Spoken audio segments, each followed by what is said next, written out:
Good morning. I'm Roland Da Silva, Managing Director of Strategy ARX Advisory. Strategy ARX Advisory focuses on advising corporates, startups, and investors on some of the key strategic issues in a rapidly transforming digital world. Today's talk is going to be focused more on cyber resilience. But within cyber resilience, I think it's important before we get there to understand uh, what is cybersecurity. And I think I would start with my perspective on cybersecurity. It refers, in my view, to the practice of protecting computer systems, devices, networks, and data from theft, damaged, or unauthorized access. It, it encompasses a wide range of technologies, processes, and practices designed to safeguard digital information and the infrastructure that supports it. Now, why is it essential? It's essential to protect sensitive data, to prevent unauthorized access, to defend against cyber threats, to focus on business continuity, to ensure that organizations fulfill regulatory compliance. And in more broader contexts, it's relevant for cyber at a national level, in other words, national security, protection of privacy, ensuring that there isn't any detriment in terms of economic impact. In the individual sense, it also focuses on things like reputation management. Now, within cybersecurity, we have had significant development coming from a physical world where it was more about the physical space. And as we shift to a digital world, it becomes much more about the digital infrastructure. Now, a lot has already been done in the cybersecurity space, looking at you know prevention, intrusion, detection, etc. Where I think more work is definitely required from organizations is in the cyber resilience space.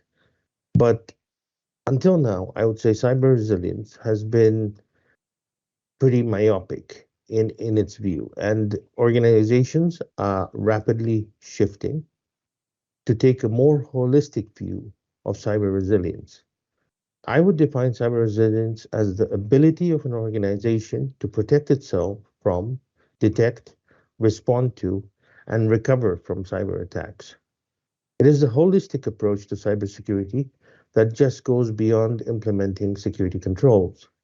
It involves developing a culture of security awareness and preparedness and building a resilient infrastructure that can withstand even the most sophisticated attacks. Now, why is cyber resilience important? Cyber attacks are becoming much more frequent and sophisticated. As organizations adopt AI and the world as a whole adopts AI, the bad folks out there are also adopting AI, and they are becoming much more sophisticated in how they deploy cyber attacks. So, no organization is immune to cyber attacks, and even the best security controls can be bypassed. By being cyber resilient, organizations can minimize the impact of an attack and ensure that they continue to operate effectively. And I guess that brings us to what are the key components of cyber resilience? Number one, I would add risk management, stability of an organization to identify, assess, and manage cybersecurity risks. The second one focuses on security awareness and training. How educated are our employees about cybersecurity best practices? And how can they identify and report suspicious activity? Number three, security controls. How do organizations implement technical and administrative controls to protect systems and data from cyber attacks? Number four, incident response. Do we have a plan in place to detect, respond to, and recover from cyber incidents? And finally, but not at all the least important, in fact, possibly the most important, is business continuity. How do we ensure that our organizations can continue to operate even if a cyber attack disrupts our systems and processes? Therefore, cyber resilience is an ongoing process, and organizations need to continuously adapt their strategies and tactics to keep up with an evolving threat landscape. Here are some examples of cyber resilience. A company regularly backs up its data and has a plan and the relevant tools to restore it quickly in the event of a ransomware attack. A second example would be a hospital that has a team of cybersecurity experts who are constantly monitoring its networks for suspicious activity, or a government agency that has a business continuity plan in place to ensure that it can continue to provide essential services even if a cyber attack disrupts its operations. Cyber resilience is essential for all organizations, regardless of size or industry. Being cyber resilient enables organizations to protect themselves from devastating cyber attacks. Now, within this context, what organizations need to focus on are things like prevention, detection, response, and recovery. How are they preventing attacks from taking place? How are they better detecting these attacks? How are they responding, containing, mitigating any damage caused? And how are they recovering?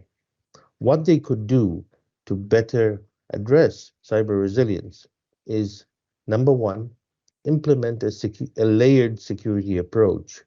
This means using a variety of security controls to protect systems and data. That could be anything from firewalls to intrusion detection systems to antivirus software and data encryption. How can they educate the employees on security best practices? People tend to be the weakest link in any security chain, whether in an organization or outside. And therefore, it becomes very important to train individuals and employees on how to identify and avoid phishing attacks, malware, and other threats. How do we as organizations monitor for threats? What security tools are we using to monitor for threats and vulnerabilities? Do those tools enable us to identify and respond to threats before they cause any damage?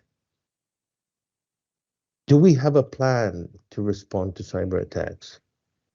Having a plan is critical, and this should include steps from containing the attack, restoring systems, and notifying law enforcement.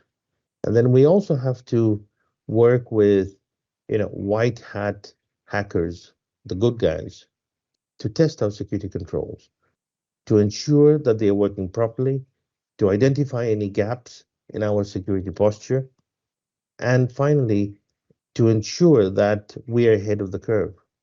I'm going to take it a step further. Furthermore, we also need to start collaborating with other organizations. We need to start sharing information and best practices on threats without compromising our own competitive advantage to ensure that we have, as an industry or a sector or as an economy as a whole, have the best detection, threat prevention mechanisms in place. So what can we do individually? Number one, be proactive, not reactive. Don't wait for a cyber attack to happen before you start taking steps to protect yourself. Number two, be realistic about your risks. Understand the threats that your organization faces and take steps to mitigate those risks. Number three, be adaptable. The threat landscape is constantly changing, so organizations need to adapt their security measures accordingly. Number four, as I said earlier, be collaborative. Work with other organizations to share information and best practices. Touching on, if we look at cybersecurity in organizations, 99% of organizations may be able to prevent any cyber attacks. But there's always this 1% of attacks that gets through. And I think from that 1% of attacks, we need to look at the cases that have occurred. And what we realize is that the factor that gets most impacted in any organization is business continuity. And therefore, I think organizations need to really look at the entire backup processes. How are they doing backup today, especially with the emergence of the cloud? Uh, is it leading to more cost, storage cost, energy cost associated with multiple locations to keep similar copies of the same data? And once attacked, how long are they taking to get back online? There are great solutions that have come onto the market that have enabled some organizations to reduce this time when once an attack happens to get back online in less than 6 minutes. Therefore, I would also encourage organizations to really think about their business continuity and understand how resilient they are. And last but not least, I'm going to come back to employees. Employees tend to be the weakest link because they lack the training, sometimes they lack the knowledge. And as individuals, when we are in a hurry, we want to get through stuff fast, and sometimes we don't look at what we're clicking on. And assuming an organization has the right tools for detection and prevention in place, and if an attack gets through, we need to enable those employees to be conscious of their actions and teach them how to protect themselves and the organization from those cyber attacks. I trust that you have found value in this brief presentation and look forward to your questions.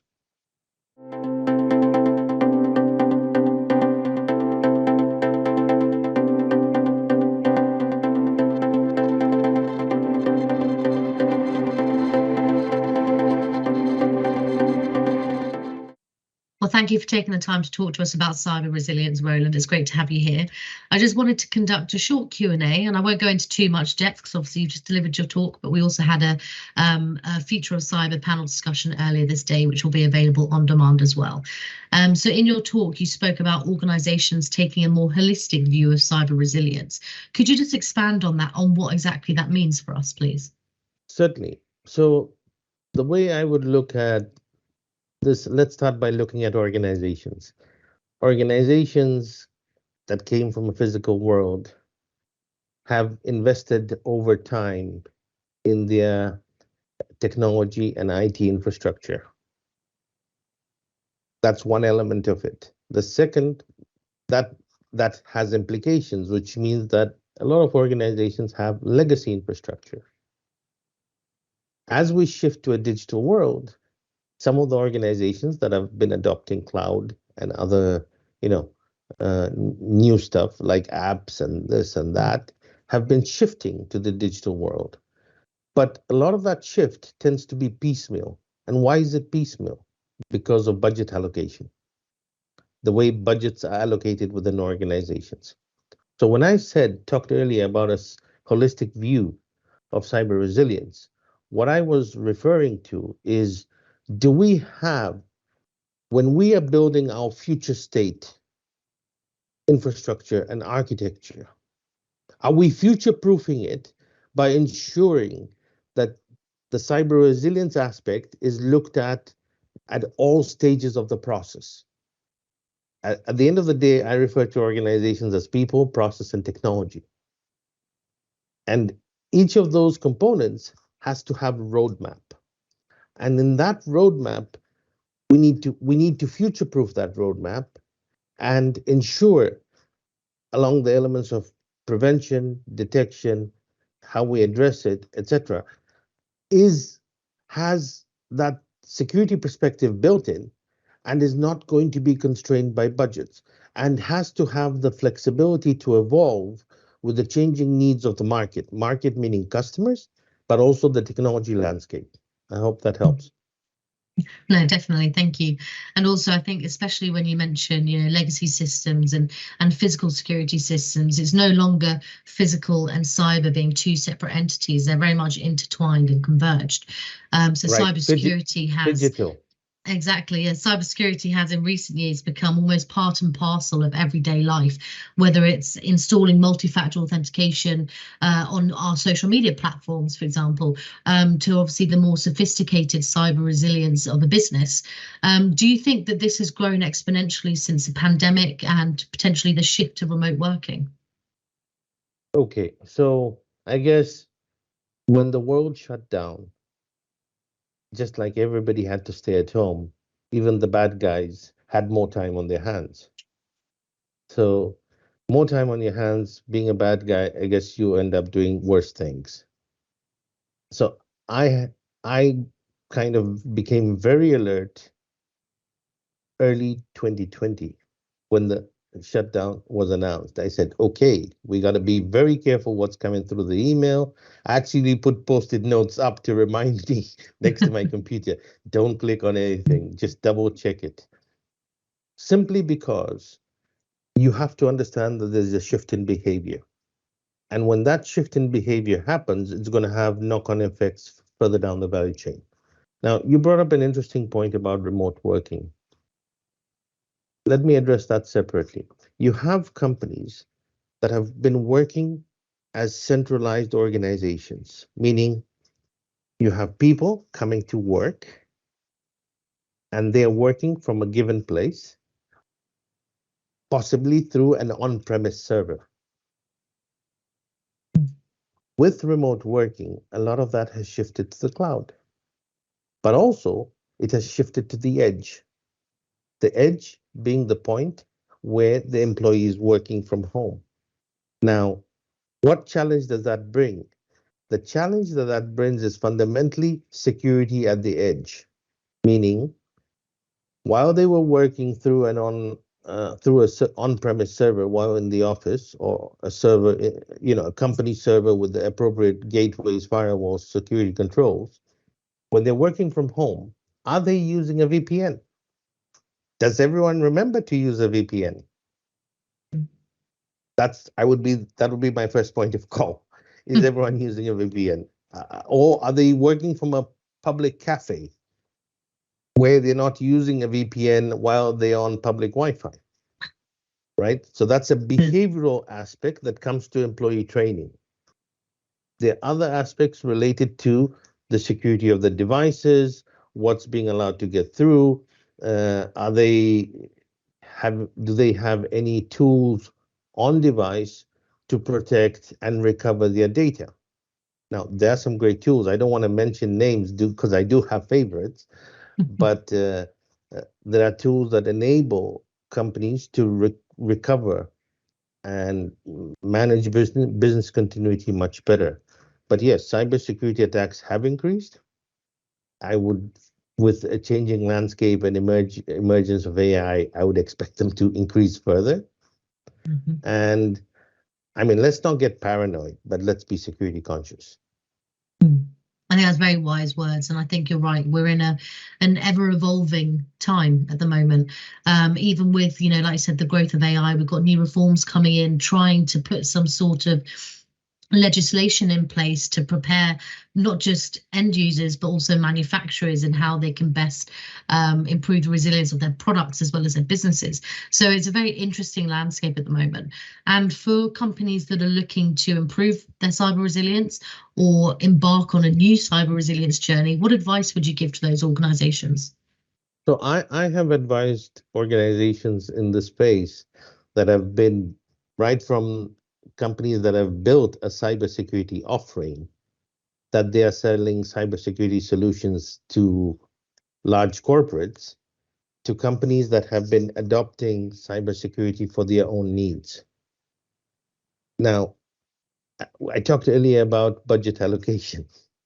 I talked about this transition from legacy to digital infrastructure. I think The key question I would ask organizations is, in this transition, how strategic is our thinking and how future-proofed is it? Is it short-term thinking that might deliver a smile today and pain tomorrow? Or is it longer-term thinking that is going to really future-proof the organization, enable the employees to be more security conscious, and create a culture that is not just security conscious, but in which the business can thrive and not be distracted with ransomware attacks or cyber incidents? And I think you're right in terms of future proofing. Like I said earlier, and what we've established is technology is completely changing in this digital realm that we're in, and organisations need to stay abreast of that change in demand, and that comes with the solutions they use. There's no point using a system that is unable to be fully updated or tweaked or changed or to adopt new technologies for the future. So it needs to be a seamless integration and bringing those interoperable elements that allows companies to actually, like I said, well, once again, future-proof. I feel like I've just said that 3 times. Yeah, Rebecca, as you were saying that, something came to mind that I think is very important. Now, when I think of future-proofing, there are 2 specific areas I want to just mention very quickly. 5G. 5G networks is a new standard. Now, the new standard has definitely come in with new security protocols.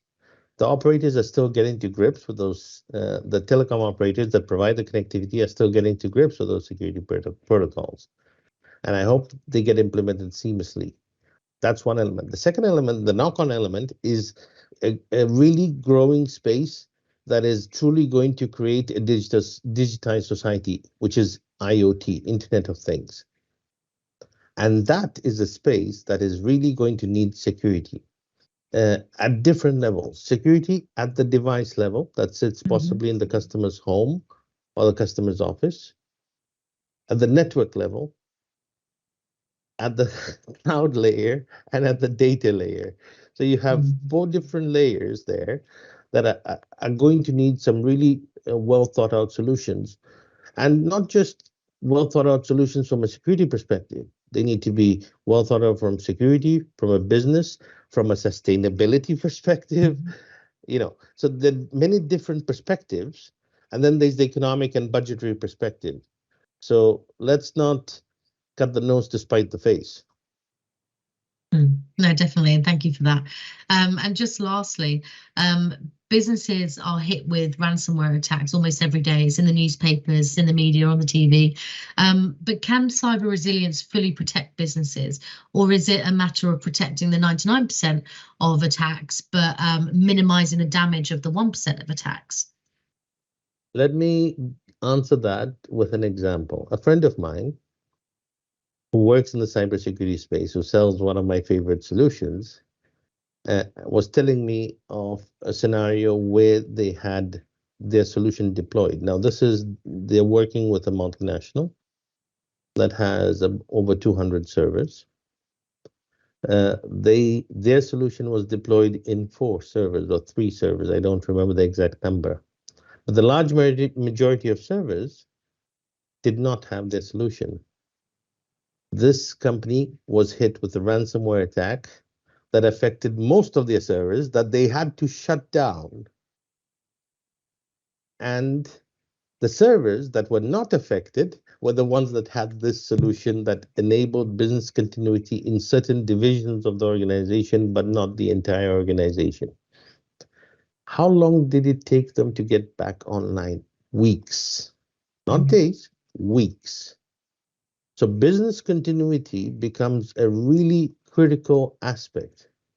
And I think in this era of digitization, businesses, C-level executives, management, CEO, and I'm not talking about the technical side of the organization, I'm talking about the business side of the organization, really need to start asking themselves hard questions about, how they allocate budget to things like backup and recovery, and whether that is viewed purely as a tech spend, or actually it is a business spend. Why? Because that comes to budget allocation. And are they contributing enough to keep the operations up and running and customers transacting with them? Right? So there's a budgetary allocation element there. But yes, in a nutshell, having a holistic approach to cyber resilience, yes, it will reduce the impact of the cyber attack if you have the right solutions deployed. And the businesses need to also start getting involved in asking the right questions to the tech organization and say, if we don't adopt the solution, what does it mean in downtime? What does it mean in terms of lost revenue? What does it mean in terms of future proofing? Let's ensure that we're building cyber resilience, not for a smile today to have pain tomorrow, but we want to have a smile every day. And would rather have the pain for other things. No, exactly. And I think it's important to note as well that when people think of large ransomware attacks, they assume that it is the big multinationals, the big corporation companies, when actually cyber attacks can impact any type of business, whether small, SMEs or large organizations. So like you said, that downtime of a few weeks for a large corporate, is, although it is a severe impact, it's manageable. If it's a small business, that downtime for weeks on end can incredibly harm a business, not just financially, but can. From what I have come across with small businesses, to mitigate the downtime, if they have the resources, they go out and buy new equipment. But not all SMEs have those resources. Yeah. So the downtime has a severe impact on their ability to do business and their revenue. Exactly. Yeah. Well, thank you, Roland. I really appreciate your time.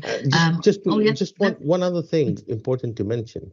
Let's not forget, as we move to the cloud, even small businesses could be affected if a cloud player goes down. So if an AWS or an Azure or an Oracle or a Google Cloud goes down, small businesses could be affected. So it's also important that the big players invest significantly. No, definitely. Sorry. No. I was just saying thank you for your time. I've actually really enjoyed this chat, so thank you. If anybody has any further questions, please don't hesitate to reach out to Roland directly on the platform. You can find out more and more about how you can better protect your business and improve your cyber resilience. Thank you, Roland. Thank you, Rebecca.